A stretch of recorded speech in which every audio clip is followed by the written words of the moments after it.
is very clear that a new unique human being's life begins at fertilization. That is not even controversial. That is what science says.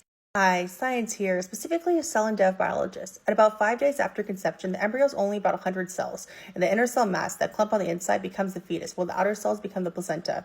Tell me how this is morally equivalent to a baby, because science doesn't even comment on moral worth. Biology is the study of life, and it's distinct from moral life. Life is present in the gametes, just as it was in the cells that made them, and this continuum continues if the right developmental conditions are met. You're saying life begins before the pregnancy even starts, with implantation about a week after conception occurs.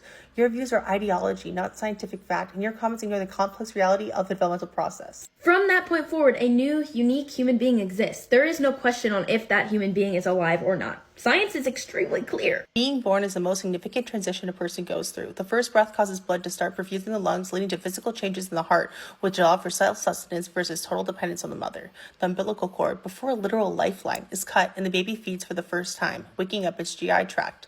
Birth is more than just a change of location, especially for preterm babies without fully developed organs who require intensive medical attention.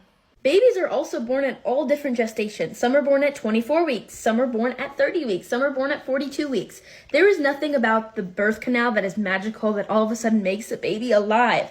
All that passing through the birth canal does, and all that being born does, is change a baby's location. There is a reason we have different terms for a fetus as it develops qualities many of us tie to moral worth over the months of pregnancy. That is beyond my scope as a biologist, but her claim is definitely not grounded in science. This is even reflected in laws across the country, with various limits placed on when abortion is allowed.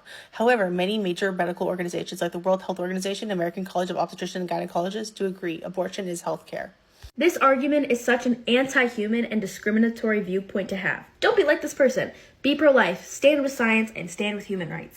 Being pro-choice is not anti-human or anti-science. It is rooted in respect for human rights and dignity. The pro-choice perspective values the life and autonomy of the pregnant person as well as a nuanced understanding of that early embryonic period and knowing that's not the same as personhood. Thank you so much for watching. Help me spread the word by sharing this video and follow along for more videos just like this. I'll see you next time.